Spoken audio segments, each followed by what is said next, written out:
Found an interesting article on 18 things condemned by society as sinful and its relevance to the Bible. So I decided to check it out. Let's see what they are. Let's see. 18 acts condemned by society but not explicitly labeled as sins in the Bible.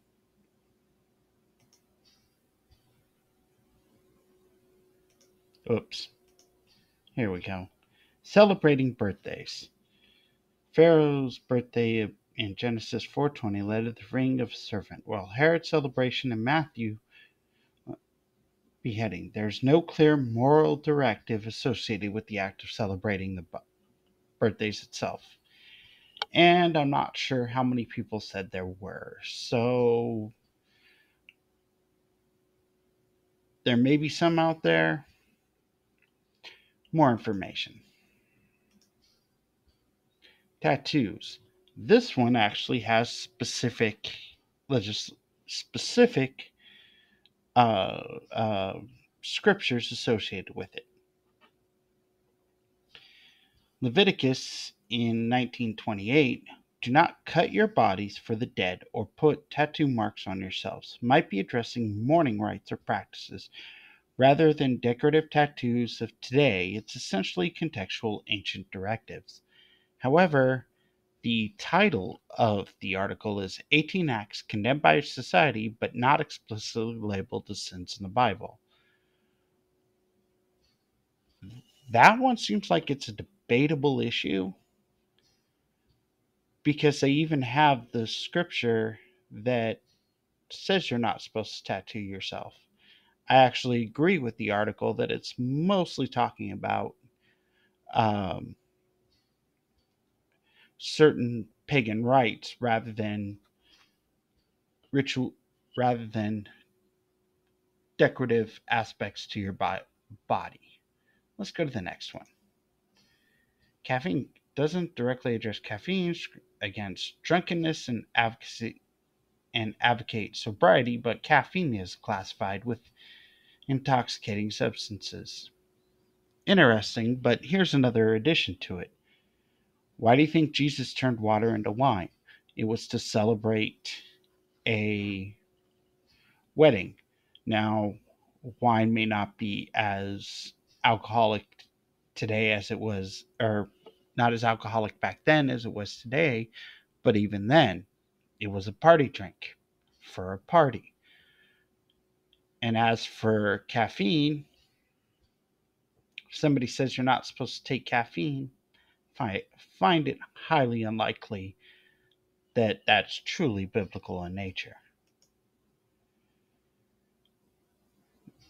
Playing cards. The issue some religious groups have is not with the cards themselves, but with the potential associated with gambling, which can lead to destructive behavior against the love of money but doesn't mention card games.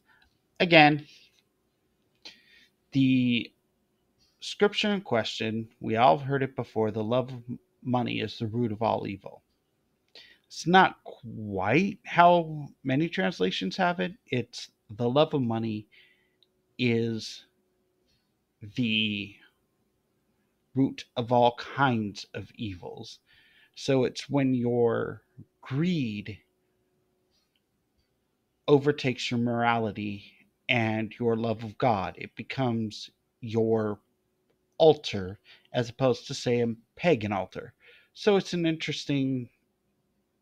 So some people think gambling in and of itself is also tempting God, which I'm not sure it does. I think it's mostly fun, but it can lead to a gambling addiction, which would be somewhat sinful. Dancing. However, it's worth noting that certain dances might be considered inappropriate if they provoke lust or other negative feelings. Okay, that one's fair.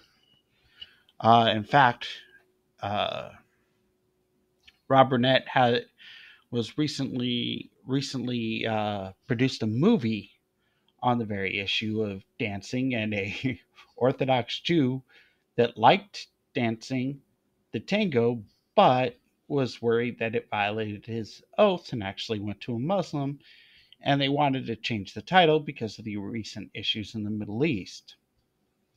But some people might see it as a sensual act that should only be between a man and a woman. And there are some groups so strict that the only time you're supposed to have any relation is to produce children within a marriage, and some of them don't even let you do that and expect you to adopt. Uh, which suggests focusing on pure and commendable things can apply to modern media choices. A form, yeah, you're not supposed to watch adult content. So watching movies or TV, it depends on the content in the movies or TV. So that one's fair. Listening to secular music. Paul and Silas sang hymns in prison, Acts 16:25. But the Bible doesn't provide a genre guidelines. Again, content, intent, and impact should be assessed. I don't think very few mainstream groups will say listening to a song that's not sexually suggestive or violent or anything is inherently bad. Listening to positive rap about how you can improve yourself should not be a sin. So, again, this is about the content, so I'm not sure it applies when it comes to labeled sins or condemned by society but not explicitly labeled as sins. Again, it is the content you're listening to. Are you listening to things that you should not be associated with? So it's not the listening of music, it's the kind of thing that you're putting in your own head and your own heart. Next, wearing makeup.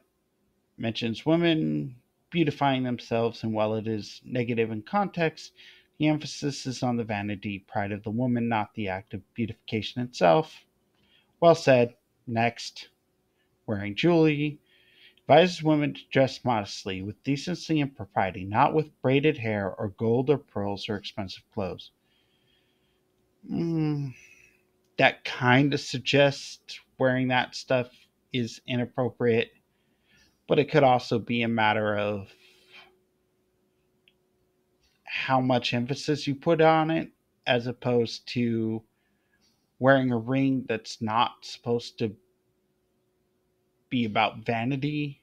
But the occasional decoration is fine. Even Jesus had perfume poured over himself and said it was okay because they were doing something out of respect.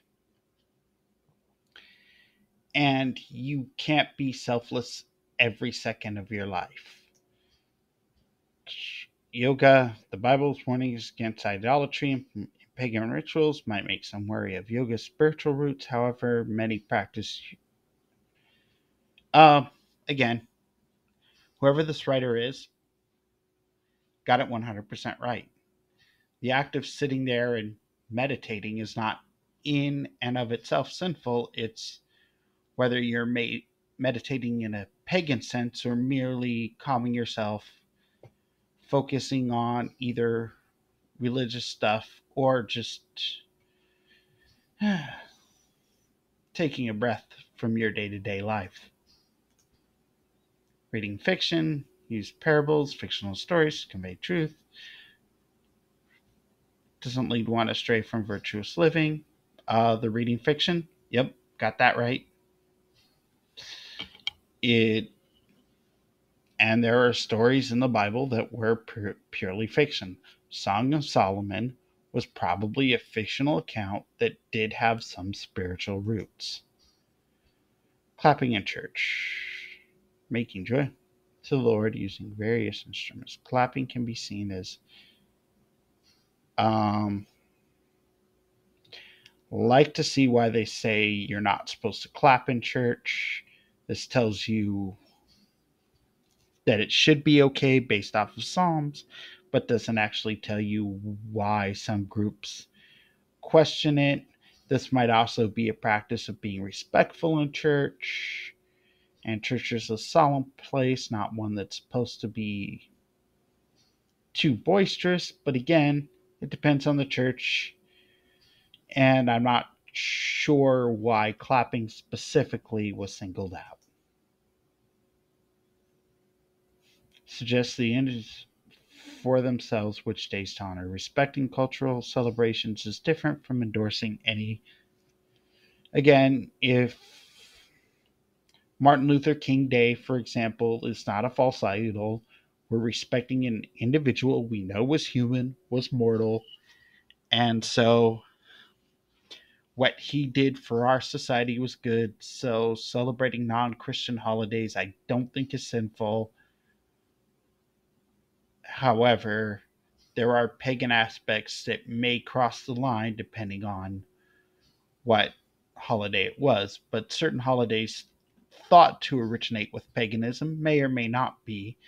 Um, Inspiring Philosophy does a really good job of explaining different holidays that people associate with paganism that may not have been. Living together before marriage. Well, purity is in the Bible. The modern act of can be very. It's the nature of the relationship more than the living arrangement. I think the assumption about living together is that you're doing things that's supposed to be reserved for married couples. And if, for example, you're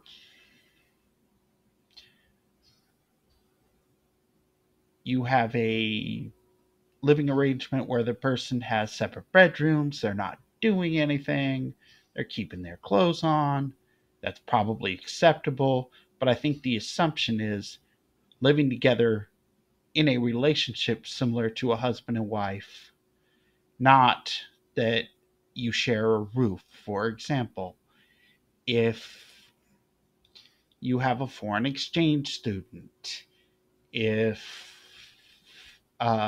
you if the person has some kind of job where they work in that house for you. Think, oh, what was that series with Who's the Boss? A Who's the Boss situation is not sinful. They're not cohabitating. He works there. Eating pork shows all animals being declared clean. This one was actually expressly forbidden in the Old Testament. Some say it may have actual issues to do with the literal cleanliness of the animal. So, yeah, that one's actually considered a sin in the Old Testament, so that doesn't count. In moderation, again, Jesus brought wine to a wedding because the wedding is a party. So that is actually good, and people that say it's not is maybe reading something more into the Bible than they should. However, if you're like me, don't like the taste of alcohol, not sure what kind of drunk you would be, maybe you should avoid it. So it depends on if you trust yourself with alcohol. Woman wearing pants was specific. Um, Men kind of wore what looked like skirts in that time frame, so women wearing pants in modern day isn't so weird. And it doesn't say again what specifically they're talking about, except for a notion in modern society that women wear dresses, men wear pants, but if a woman's doing stuff around the house, it may be more comfortable in pants, so it's not like she's trying to be a man anyway. And let's face it, when it comes to gender norms in modern society, there's a lot more things associated with being a woman specifically than there are with being a man.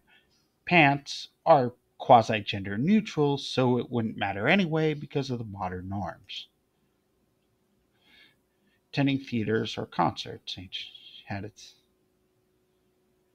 any form of entertainment.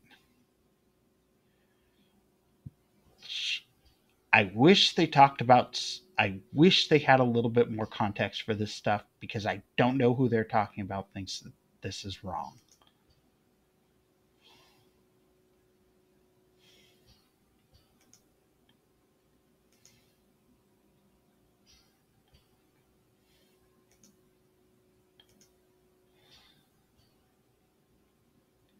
Well, okay. That was an interesting article. One of the biggest problems with it was there was enough context of who and where people, which specific groups necessarily called these sinful, because a lot of them were not mainstream. Uh, were not mainstream Christian beliefs as calling them sinful that may have biblical context that does not apply in modern day. But it was an interesting read, and many of them I know where they come from.